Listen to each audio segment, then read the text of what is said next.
नरेंद्र मोदी की जाति की मतलब पार्टी का एक बेस सिंबल होता है, लेकिन बिहार की राजनीति थोड़ा अलग है।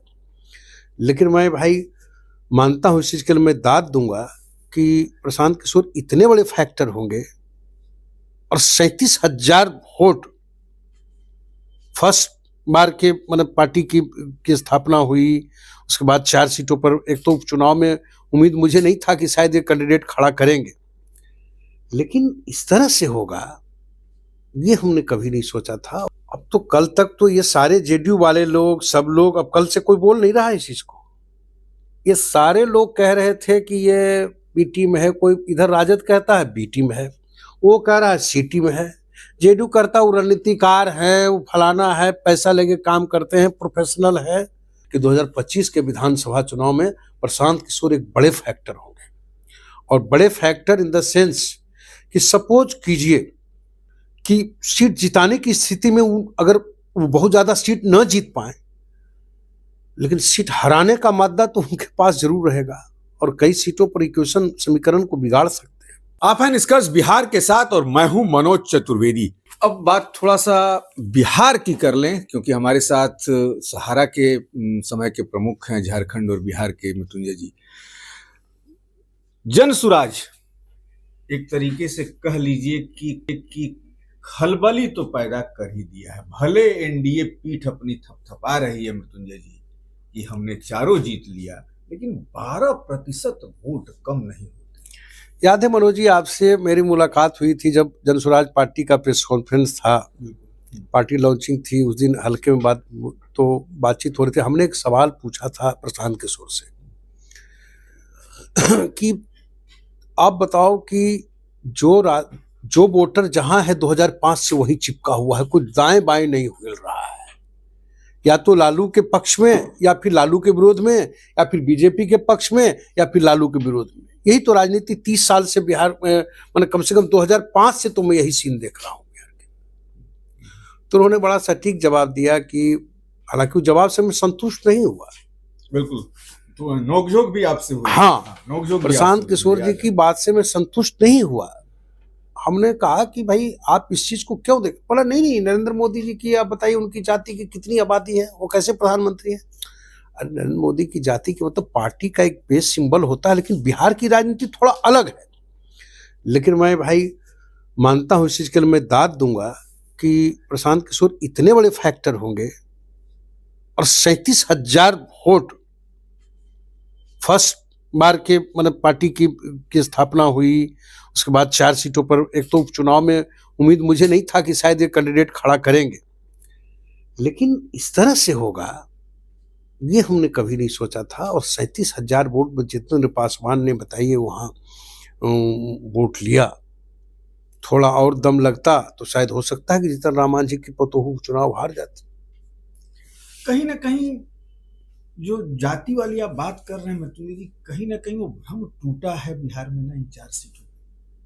लालू का तो भ्रम तोड़ दिया है प्रशांत किशोर, मान लीजिए। देखिए, ओवरऑल तो जाति पर नहीं करेंगे, लेकिन इतना तो तय है कि M22 समीकरण पर बड़ा गहरा चोट, तीखा चोट जिसको कह सकते हैं। आप देखिए बेलागंज में देखिए आप कि सुरेंद्र यादव 8 बार से, मैं गया में रहा हूं, मैं उनके साथ भी बहुत सारी चीजें कवरेज किया, देखा, उनकी जमीनी पकड़ भी देखी थी। 8 बार से लगातार विधायक थे और सांसद बने। और पहली बार देखिए मुझे बड़ा अजीब लगा कि जेडीयू ने आखिर इतना बड़ा डिसीजन क्यों लिया, और उसका फायदा भी मिला मनोरमा को देकर के। यादव के साथ यादव कभी खड़ा नहीं होता था, कभी मुस्लिम को मिल गया, किसी अन्य जाति को मिल गई, किसी भूमिहार जाति को वहां मिल गया, चूंकि भूमिहार का भी वोट है, वहां फैक्टर है, 25,000 करीब वोट है तो बेलागंज में, और वो कभी सफल नहीं हुआ और इसका फायदा उनको मिलता था। इस बार लोहा लोहे को काटता है जो फलसफा है।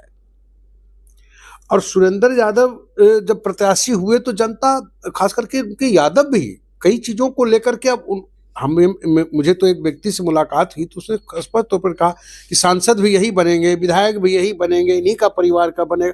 इस टाइप से एक यादव व्यक्ति ही मुझसे बोला। सर्वे किया वहां, हाँ, हमें पता चला। हाँ, कि जहानाबाद से जब सांसद बन गए तो ठीक है, मनोरमा देवी आई तो ठीक है, अब फिर इन्होंने अपने बेटे को खड़ा कर दिया। तो ये तरह का आक्रोश था। दूसरा फैक्टर क्या काम किया कि जनस्वराज पार्टी के अमजद मुखिया ने, अब बताइए 17,000 वोट उन्होंने काट लिया, और सारे उनके वोट मुस्लिम के हैं। आपको बता के 1,000, 2,000, 4,000 इधर उधर के हो सकते हैं, लेकिन अभी भी उसमें 15,000, 14 से 15,000, इवन की AIM को भी 3,000, 3,500 वोट वहां भी आया। तो मुस्लिम के जितने वोट थे उसमें से आप देखो ना कि 17,000 वोट मिलना कम बात है क्या? वो 17,000 वोट मतलब इनके हार का भी कारण बना, लेकिन लोग कह रहे हैं कि वो 17,000, हार जीत का अंतर देखिए आप, 21,000 के मार्जिन से वो चुनाव जीती है मनोरमा देवी। इसका मतलब स्पष्ट हो गया कि M22 समीकरण यानी कि यादवों ने भी सोचा कि जब यादव को ही वोट देना है तो इस बार मनोरमा देवी को दिया जाए, सुरेंद्र यादव के ही परिवार को क्यों? वहां भी वोट कट गया उनका। तो कहीं जो आपने एक बात और कही कि भूमिहारों का जो वोट है वहां, हम भी सर्वे में जब गए थे वहां पे तो करीब 24-25 हजार वोट जो है, तो प्रशांत ने भी जो वहां दाव लगाया था दूसरे बिरादरी को वहां टिकट देके, तो इसमें कहीं मैंने भूमिहारों का जो वोट वहां पे है, कहा जाता है कि मुस्लिमों के बाद यदि बहुत ज्यादा किसी का वोट वहां पे था तो भूमिहारों का भी था। तो यानी कि भूमिहारों ने वोट प्रशांत को नहीं दिया। नहीं, प्रशांत को नहीं गया, वो गया NDA को। प्रशांत किशोर को मिहार जाति के लोगों ने वोटिंग नहीं की, ये मान के चलो। अमजद मुखिया को जितने वोट मिले उसमें हमको लगता है 80% मुस्लिम के वोट हैं, 20% इधर उधर से होगा, जो कि अमजद मुखिया चूंकि शुरू से राजनीति 2 बार JDU से चुनाव लड़े सुरेंद्र यादव के खिलाफ, दोनों बार हार का सामना करना पड़ा। फिर एक बार BJP ने भूमिहार दाव खेला तो भूमिहार को टिकट दिया था मुकेश शर्मा, मुझे याद है, उन्हें भी बुरी तरह हार का सामना करना पड़ा था सुरेंद्र यादव के खिलाफ। तो यादव वर्सेज यादव की जो राजनीति वहां हुई वो सुरेंद्र यादव को हरा दिया उसने। हाँ, यादव को जब देना था, अब देखिए क्या हुआ कि यादवों को लगा कि अगर भाई अब ये जीत रही है, अच्छा सिंपैथी भी था आपको, मैंने बिंदी यादव जो उनके हस्बैंड थे मनोरमा देवी के, उनका भी एक इलाके में पकड़ था, एक नाम था उनका भी, चाहे जिस रूप में नाम हो, अपराध की दुनिया में नाम हो, कई तरह की चीजों में नाम था, लेकिन एक सिंपैथी हुई कि आखिर बेचारी इसका हस्बैंड डेथ कर गया, ये हो गया। तो ये एक वोट बैंक था जो यादवों का वोट बैंक। ऐसा विधानसभा मैंने देखा कि यादव और मुस्लिम दोनों के वोट बैंक में इतनी जबरदस्त सेध मारी। यानी कि अब लालू को नए सिरे से सोचना पड़ेगा 2025 में। लालू जी तो आप देखो, अब तो सबसे बड़ी बात आपको बताऊं कि ये बड़ी अजीब सवाल है कि लालू जी कितना सोच पाते हैं, नहीं सोच पाते हैं, चूंकि उनकी राजनीतिक शैली भी कुछ अजीब अंदाज में। आपको याद होगा कि लालू जी कई 4 विधानसभा उपचुनाव में ऐसा एक बेलागंज ही सीट था जहां प्रचार करने खुद गए, क्योंकि उनको फीडबैक मिल चुका था कि वहां की स्थिति ठीक नहीं है। लालू जी एक ऐसे विधानसभा क्षेत्र में गए, वो बेला में गए, और देखिए हार का सामना करना पड़ा।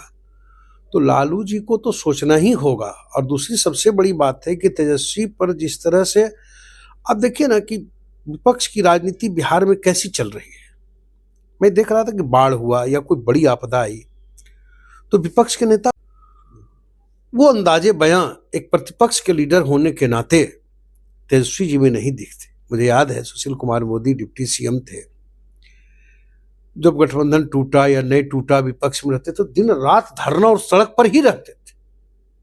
लेकिन कभी तेजस्वी जी को आपने नहीं देखा हुआ कि सड़कों पर बैठ गए, थोड़ा धूप खा लिए, थोड़ा एग्रेसिव अंदाज में खड़े हुए। जब चुनाव आएगा तभी आप बंसी बजाओगे। लेकिन बहुत बड़ी बात मृत्युंजय जी ने कही कि जब चुनाव आएगा तभी आप क्या बंसी बजाओगे।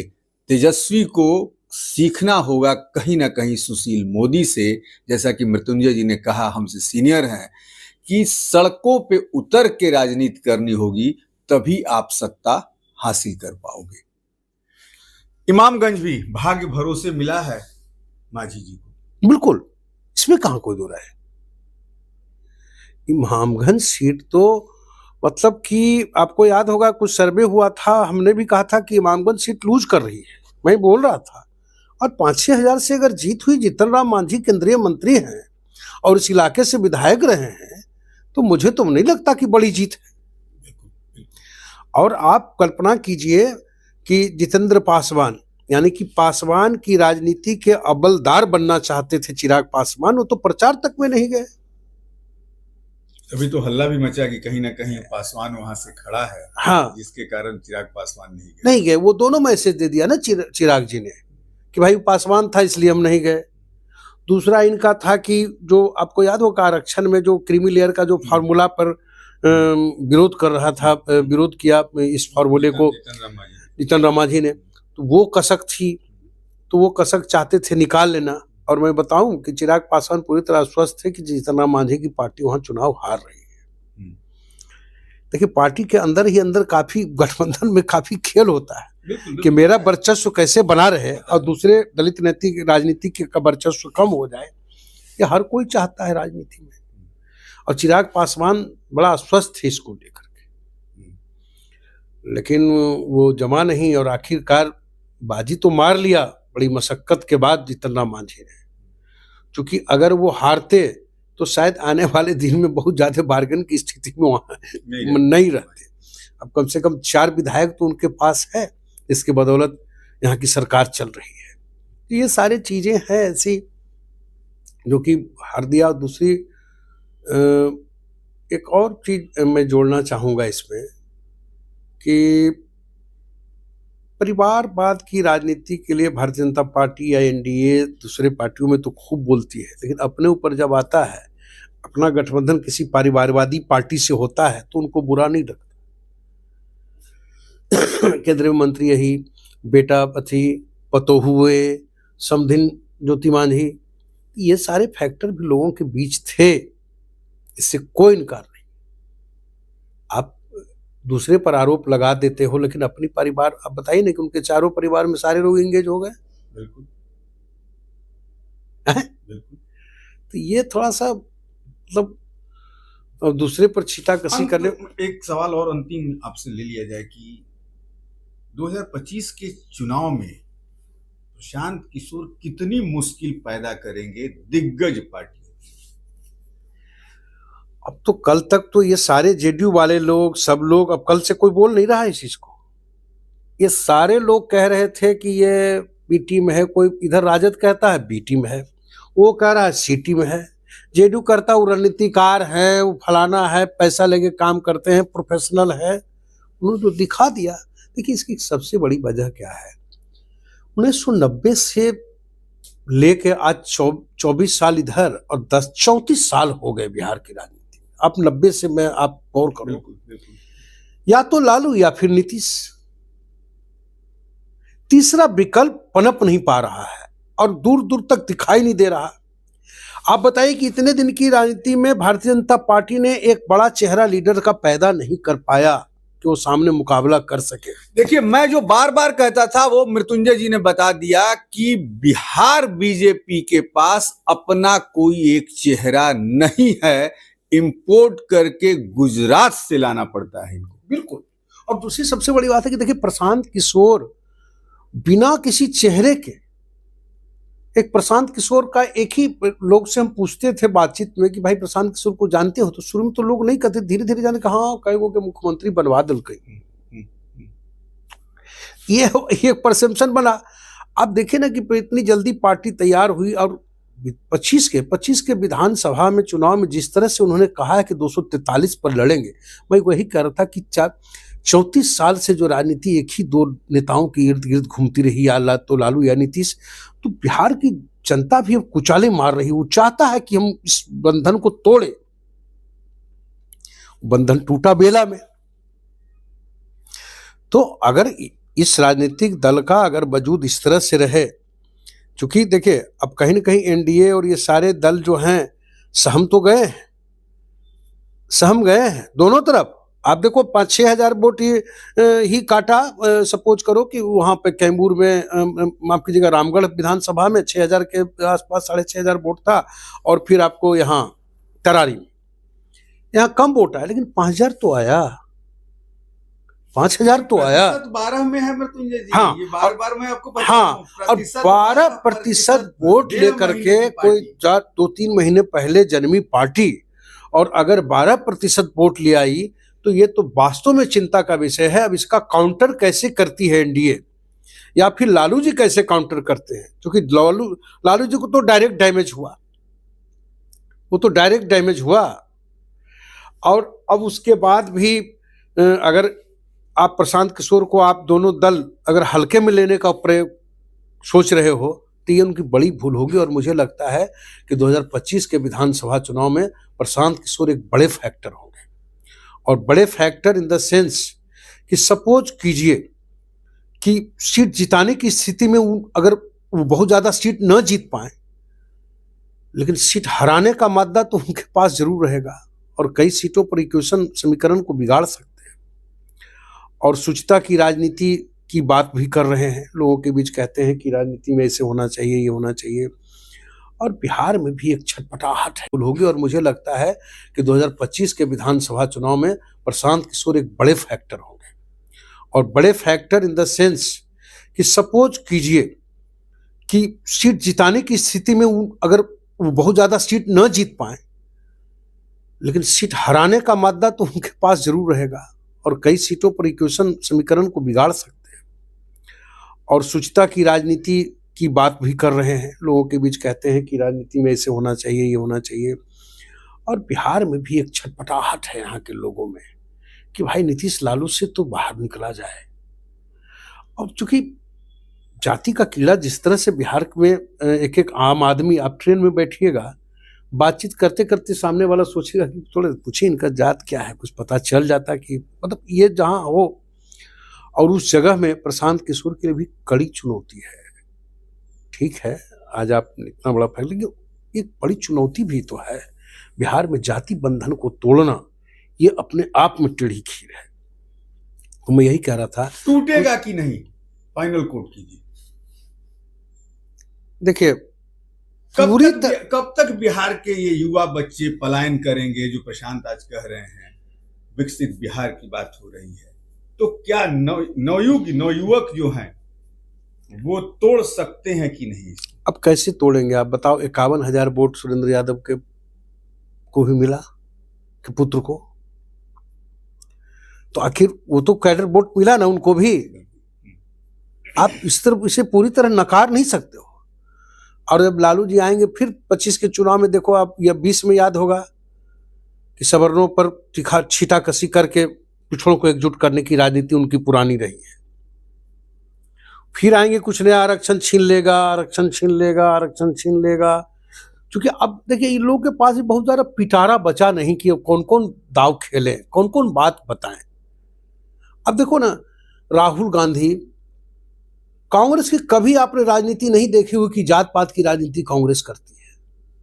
हमने इतने लंबे उम्र में 25 साल पत्रकारिता में हो गए मनोज जी, हमने ये नहीं देखा कि कांग्रेस कभी कास्ट पॉलिटिक्स की राजनीति करती है। और उसके युवराज जो है, उसके जो मतलब मेन लीडर है, पार्टी प्रतिपक्ष के नेता हैं, जो पार्टी के मेन लीडर है, वो अगर बार बार ये बात कह रहे हैं कि जाति जनगणना कराएंगे, आरक्षण के दायरे को बढ़ाएंगे, और देखिए मोदी या भारतीय जनता पार्टी उसका काट निकाली कि एक रहेंगे सेफ रहेंगे, बटोगे तो कटोगे। तो ये सारी चीजें हैं जो कि जात पात की राजनीति से मुझे लगता है कि पूरी तरह से अभी बिहार निकला नहीं है, और 25 के विधानसभा चुनाव में भी पूरी तरह से निकल जाएगा ऐसा मैं नहीं कह सकता। क्योंकि ये अगर कोई कह रहा है तो गलतफहमी है, लेकिन प्रशांत किशोर एक बड़े फैक्टर होंगे और कई सीटों के समीकरण को बिगाड़ सकते। चलिए, ये थे मृत्युंजय, और जिन्होंने कहा कि प्रशांत बहुत बड़े फैक्टर होंगे, लेकिन संशय कहीं मृत्युंजय को भी है कि क्या बिहार 2025 की राजनीति में भी बाहर जातिवाद से निकल पाएगा कि नहीं, इस पर भी शंकाएं अभी बनी हुई हैं। हमें दीजिए इजाजत, नमस्कार।